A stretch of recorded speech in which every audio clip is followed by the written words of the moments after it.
Энэ удаагийнхаа бичлэгээр 2013 онд нээлттэй хийсэн Өмнөд Солонгосын драм төрлийн My Paparotti киног товчлон ярьж өгөхөөр сонголоо.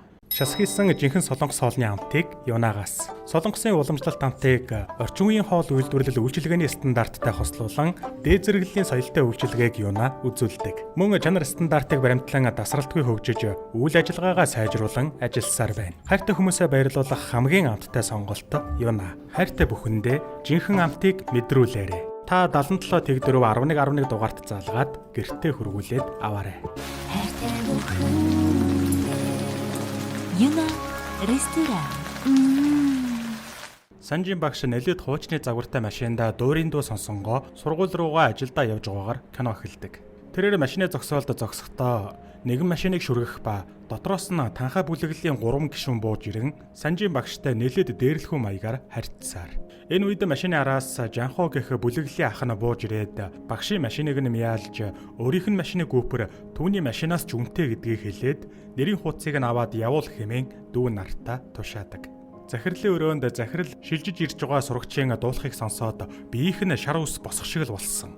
Гоц хавьяастан гэж хэлэхэд Санжийн багш яагаад тийм мундаг хүүхдээ өөрсдийнх нь сургууль руу явуулж байгааг гайхан асууна. Захирал нь хуучин сургууль дээр жаахан асуудал тарьсан. Гэхэд Санжийн багш манай сургууль дөрөвтөх нь болох юм байна гэж хэлнэ.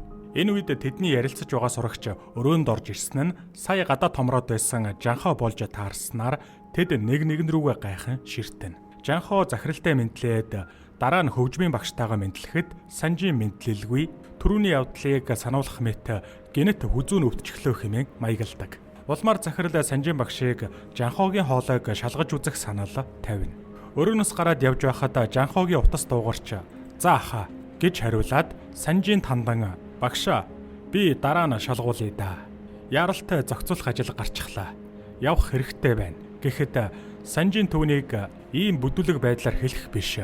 Дараа нь шалгуулж болох уу гэж багшаасаа асуух ёстой байдгийм гэж анхааруулна. Гэтэл Жанхо явахдаа машины засварт санаа зовлгүйгээр тэр мөнгөөрөө сурагчдаа амттан авч өгөөрэй хэмээн даапалаад явдаг. Дараа нь захирал нь сургуулийн нэр хүндийг бодоод Жанхог хурдан шалгаад авчих авьяасыг нь ашиглая гэж багшиг ятгана. Сургууль орж байх үед хоёр багш Сокхэ гэх сурагч болон түүний найз эмэгтэй сурагчийн дөрөвт хувцас үсийг нь өөлөн загинж байх үед Жанхо дөрөвт хувцасгүй бүлгийн дүү нартайгаа ирэн тоосон шинжгүй шууд сургууль руугаа ордог. Хичээд эхэлж Санжийн багш сурагчдаа дуулахыг шалгах ба Жанхо хоолоогоо шалгуулах гэсэн ч багш түүнийг өвлө тоомсралсаар. Ангид Жанхо унтаж байхад Сокхэ түүнийг илт шохорхох ба энэ үед ангид өөрийгөө сургуулийн атман гэх сурагч хоёр дагалдагчийнхаа хамтаар орж ирдэг. Атман Жанхог сэрэч гэж үснээс нь бадцахад атманы хамраас цус гарсан байлаа. Жанхо босч ирэхдээ зэрэгцэн хонх дугарснаар атман сурагч "Хонх чамааг аварлаа шүү" хэмээн бантаж ангиас гарахад багш орж ирэн Жанхогийн толгой руу зохиж "Нэртэйгэр нь сургуулаа тэр чигээр нь цусаар будчихаач чи" гэж хэлээд дахин зохих гэтэл Жанхо гараас нь базна. Гэтэл багш "Намайг ч бас цохимоор байна уу" гэж хэлээд урамшууллын купон өгч "Жантай гомь авчид би чамайг дайлж байна" гэд түүнийг чадсандаа баярлан мушилзан гарч явдаг. Дараа нь багшийг хоол идэж байхад захирал нь Жанхогийн гэрийн хаягийг түүнд өгч "Санжийн багштай ойрхон амьдэрдгийн билээ" гэж хэлээд "Эрэхтэй ханиндаа ирж вэ" гэхэд багш Жанхог "Тэр танхаа амьтан огтхон ч өөрчлөгдөхгүй" хэмээн татгалцсаар. Захирлын хувьд Санжийн багштай нэг сургуульд сурч байсан болохоор түүнтэй хоёулахна байхдаа Жанход хичээл заачих хэмээн сөгдөг шахам гуйж ажилчдынхаа хажууд "Жанхог авчир, үгүй бол халагдах өргөдлөө өгөөрэй чи" хэмээн томорно. Маргааш нь багш Жанхогийн гэрийн үүдэнд ирээд нэлээд эргэлдсэний эцэст дотгошоо орлоо. Гэтэл байгаа байдал нь нэг иймэрхүү. Багш аль нь Жанхо болохыг мэдхээр царайг нь шалгаж явахдаа шилэн дээр бүдэрснээр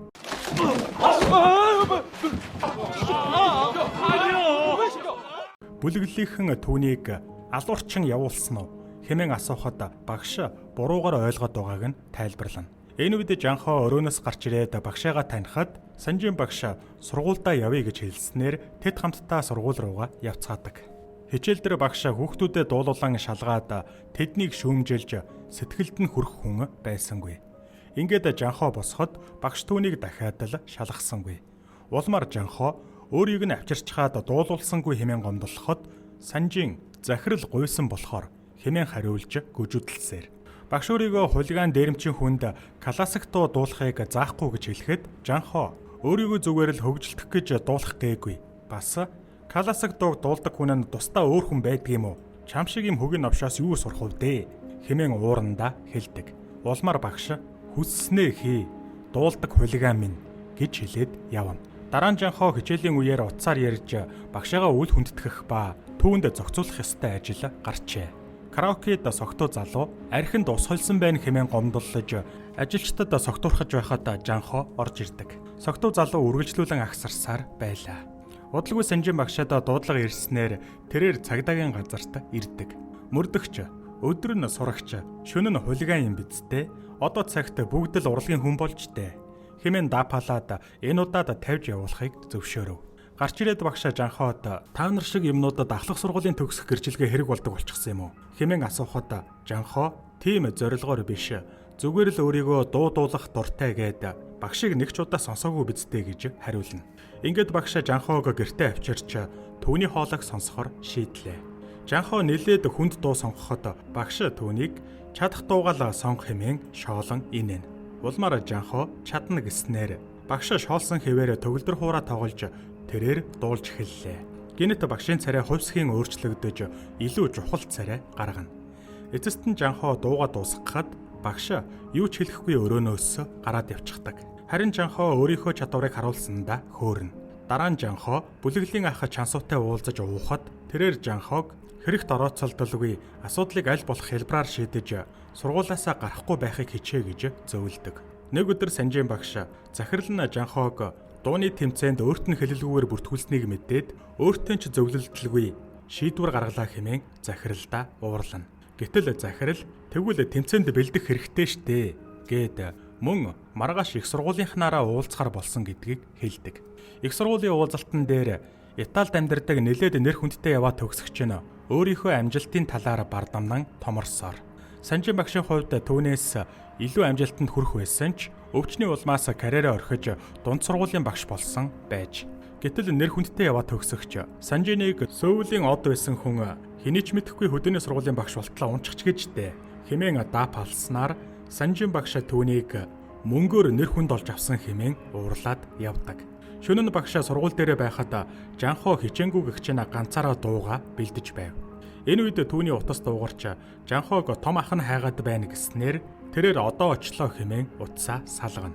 Тэгэд Жанхо санаа алдаж өнгөрснөө дурслаа. Дунд сургуульд байхдаа Жанхо танхаа бүлэглэлийн гишүүдийг зоджээ. Тиймээс бүлэглэлийн том ах нь Чансуу ахт нь Жанхог доороо аав гэж даалгасан байна. Дараа нь хоол идэж байхад Чансуу түүнээс сайн бодсон эсхийг асуухад Жанхо тийм гэдгээ хэлээд ганцаараа байх хэцүү болохоор ах нартай хамт амьдарч болох уу хэмээн асуужээ. Учир нь тэрээр эмээгээ нас барснаас хойш ганцаараа амьдарч байсан байна. Дохоо үед Чансуу ах нь дахиад сайн бодож үзэхийг зөвлөөд эндээс гарах ганц зам бол үхэл гэж анхааруулжээ. Гэсэн ч Жанхо бүлэглэлд нэгдэхээр шийдсэн байна. Өглөө нь багш Жанхог харахад тэрээр ангидаа чихвчээ сонсонгоо унтсан байлаа. Сайн хоолойтойгоос өөрөөр ямар ч мэрэгжлийн зөвлөгөө авч үзээгүй Жанхо захирлын бүртгүүлсэн тэмцээнд оролцоод төрүүлсэнгүй. Тэрээр өмссөн хослолдоо уураа гаргаж байхыг Санжийн багш харна. Юна ресторан. Дараа нь Жанхо сөөжөө ууж байтал багш гаднаас орж ирээд цуг сууж өөрийгөө амархан ялчхна гэж ботсон чинь одоо ичиж өгөх гэж байна уу хэмээн түүнийг шоолсоор. Тэгэд багш Жанхогийн тэмцээнийг нь үзээд царайны хувирал зогсолт бусдыг дуурайж дуулах гээд чамд авчих бүтэлтэй юм нэг ч байгаагүй гэдгийг хэлнэ. Улмаар Жанхо багштай хундаг барьж тамхиг нь асааж өгөөд өөрт нь зааж өгөхийг гуйдаг. Гэтэл багш асаагуурыг нь хурааж аваад дуучин хүн тамхи татаж болохгүй гэж хэлснээр зөвшөөрч байгаагаа илэрхийлнэ. Тэгэд түүнийг хийх гэж байгаа бол хийсэн шиг хий гэж хэлдэг. Маргааш нь Жанхо дөрөмт хувцас өмсөөд сургуультаа ирнэ. Хичээл дээр сурагчид дуулж Жанхо энэ удаад ч өөрийг нь дуулуулахгүй гэж бодтол багш түүнийг дуул гэж хэлдэг. Жанхо баярлан дуулах гэтэл нот уншиж чадахгүй болж таарав. Дараа нь Жанход согхээ нот зааж өгөхөөр болж түүнд зааж эхэллээ. багш шав хоёр байж байтал гэнэт захирал орж ирээд Жанхоод улсын хамгийн том тэмцээний танилцуулгыг өгснөөр багшийн эгдүүцлийг хөдөлгөнө. Харин Жанхооны нүд нь гэрэлтсээр. Гадаа багш захиралтай уулзаж Жанхоог ноотч уншиж чадахгүй хүүхэд байхад биелэгдэшгүй даалгавар гэж хэлэхэд захирал том тэмцээнд орж сургуулийн нэр хүндээ өсгөхийг хүсэж байгаагаа хэлээд багшийг сайн зааж өгөөд Жанхоог төрүүлүүл гэж гуйсаар. Багш Жанхоотой уулзаж тус тэмцээнд хамгийн шилдэгүүд ордог хэмээн тайлбарлахад Жанхоо чадна гэж зөрүүдэлсээр.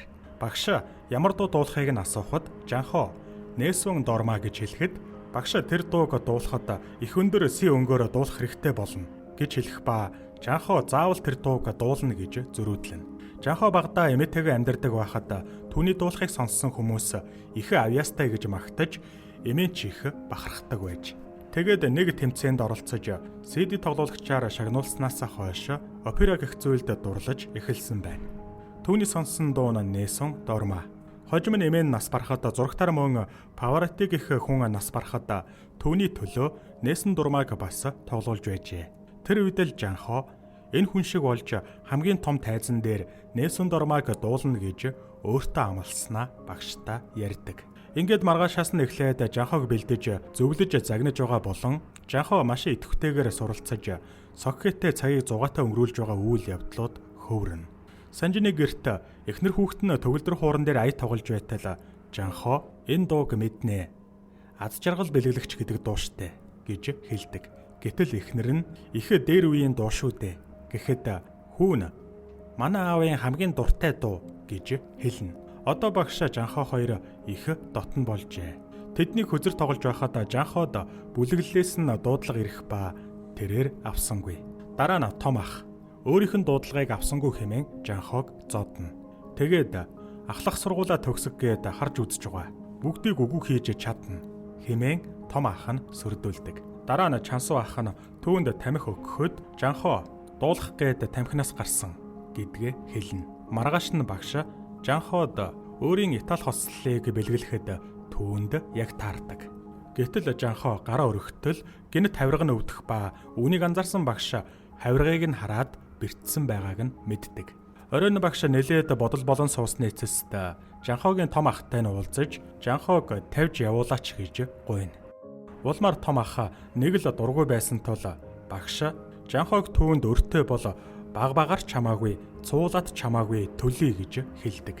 Гэтэл том ах сургуульд байхад яагаад надад ийм багш байгаагүй юм бол доо хэмээн даапаалж явуул гэхэр чинь явуулахгүй гэхэд багш төгөлдөр хуур тоглодог болохоор гар маань хайран байна. Харин хөл тайрч авмаар байвал авч болно. Гол нь Жанхоог л явуулчих гэж гуйдаг. Гэсэн чи бүлэглэлийн хүмүүс багшийг хөөж гаргах ба Чансуу дотроо бодол давтан зогсоно.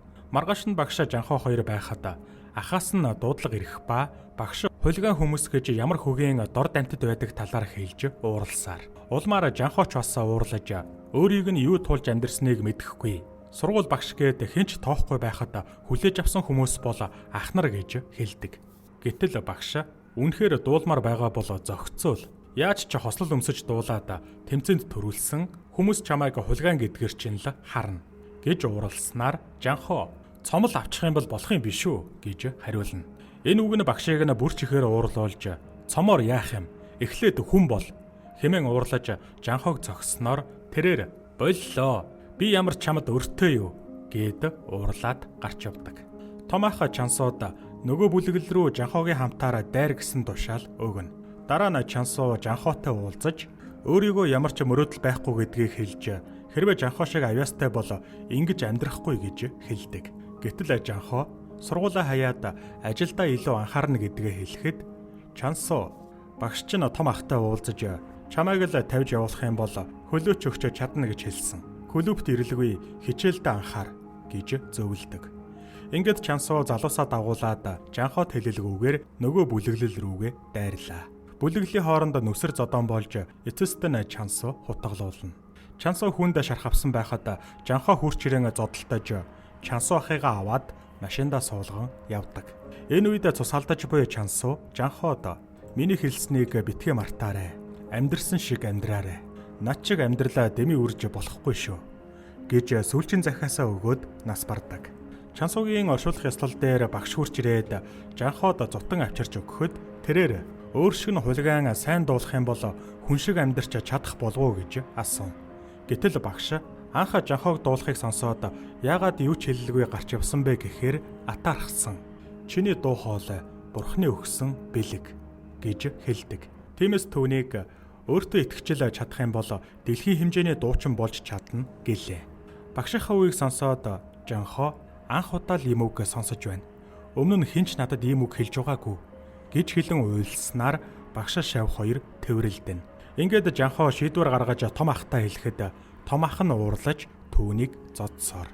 Энэ үед Жанхоо хутга гаргаж ирээд та намайг алах юм бол би таныг буруутгаж хорсохгүй.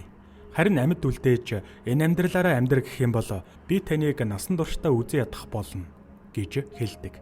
Гэтэл том ах хутга авч түүнийх үзүнд нь тулгадагч дараа нь хутгаа хайж Жанхоог 10 жилийн дотор өөрийгөө хэн болохыг харуулж чадахгүй бол багшийн чинь толгой хөл минийх болно гэж хэлээд явуулна. Одоо эрх чөлөөтэй болсон Жанхоо бэлтгэлээ хийж багштайгаа болон Сокхетэй илүү дотн болж байгаагаар үйл явдал хөөрнө. Жанхоо бие засч байтал захирал нь хажуугийн тасалгаанд сууж байх ба Санжийн багшийг гоцавьяастан байсан. Одоо Жанхоогийн орох гэж байгаа тэмцээнд өмнө нь төрүүлж Италид сурах ирэхээр шагнагдаж байсан. Харамсалтай нь хоолын хавдартай болоогүй бол өдөөд нэрээ дуусгаж явах байсан. Мөн түүний дуулахаар бэлдэжсэн дуу бол Нээсүн Дорма гэдгийг хэлнэ. Тиймээс Жанхоог Санжийн багшийн мөрөөдөл гэдгийг хэлдэг. Ингээд тэмцээний өдөр болж Жанхоо хослолоо өмсөн таксигаар тэмцээн рүүгээ явж байтал нөгөө бүлэглэлийн залуус зам хаан зогсож түүнийг барьж аваад явна. Тэмцээн үргэлжилсээр багш хүлээсээр түүн рүү залгасаар Жанхоо багштай өгсөн амлалтаа биелүүлж тэдний өөдөөс зодтолцсонгүй. Харин нөгөө бүлэглэлийн залуус түүнийг зодсоор. Эцэст нь тэрээр яарсаар багш дээр ирэхэд багш уурлах ба Жанхоо би зодтолтоогүй. Ийм болтлоо зодуулсан ч гар далаагаагүй. Гэцэл хамгаалаад байсан. Дуусчихсан уу? Би одоо яах юм бэ хэмээн уйлна. Улмаар багш шүүгч нар дээр ирж замд нь осол гарсны улмаас сурагч маань хоцорчихсон болохоор одоо гарч болох уу гэж асуудагч шүүгч нар зөвшөөрсөнгүй. Хамгаалагч нар багшийг гаргах гэхэд тэрээр эцэг хүртэл гуйж эцэстээ уураа гаргаж новшийн цомоо өөрсдөө ав. Зүгээр ганцхан удаа тайзан дээр л гаргачих хэмээн бачуурсаар. Энэ үед Жанхоо гинэт тайзан дээр өөрөө гарч ирээд Нээсүн Дорма дуугаа дуулж эхлэхэд багш инээмсэглэж тайз руу гарan төгөлдөр хуур тоглоно. Танхимын үзэгчид болон шүүгч нар бүгд түүнийг алмаарсаар. Эцэст нь түүнийг дуугаа дуулсны дараа хүмбэр босч алга дашин Жанхоод хүндэтгэл үзүүлснээр багш хоёр баярын нулимстай нэг рүүгээ инээмсэглэж зорьсондоо хүрсэндээ баярлцгаана. Дараа нь багш хоёр жантай гомын идэж байхад тэдний ярианаас Жанхоо хоцорсон болохоор түүнийг тэмцээнд шалгаруулаагүй болох нь тодорхой болно. Оройн багш нэлээд бодсны эцэст өнөөх их сургуулийн өрсөлдөгч нэр хүндтэй дуучин руугаа залгаж уучлалт гуйгаад нэг гуйлт байна гэд өөрт нь нэг хүүхэд байгааг хэлдэг. Хожим нь Жанхоог Итали руу шилдэгүүдийн сургууль руу явуулахар болсон байх ба Жанхоо багшаасаа салахыг хүсэхгүй байгаагаа илэрхийлэн явахгүй гэж зөрүүдэлсээр. Улмаар багш дэлхийн хамгийн агуу дуучны багш гэж өөрийгөө дуудуулмаар байна гэснээр Жанхоо зөвшөөрнө. Онгоцны буудлын дээр багш Жанхоод багсаг зөвлөгөө өгч түүнийг үдэж өгөхөд Жанхоо багштай хүндэтгэл үзүүлж мөргөнө. 7 жилийн дараа Жанхоо Солонгостоо ирж тайлан тоглолтоо хийгээд дуусч байгаагаар үйл явдал үргэлжлэнэ. Гэнэт Жанхоо дахин тайзан дээр гарч ирээд олон жилийн өмнө тэмцээн дээр багш нь сурагчийг нь дуулуулж өггээд шуугаан дэгдээж байсныг ярин дурсаж хэрвээ тэр үед багш маань тэгж зүтгээгүй бол өнөөдөр би энд зогсож чадахгүй байсан гэж хэлдэг. Тэгэд өөрийн хамгийн дуртай дуугаа дуулж өгье гэд багшийнхаа дуртай аз жаргал бэлгэлэгч дууг дуулж багшийнхаа сэтгэлийг хөдөлгөж бүхэл таньдаг хүмүүсээ уриаж байгаагаар кино төгсдөг. Юна ресторан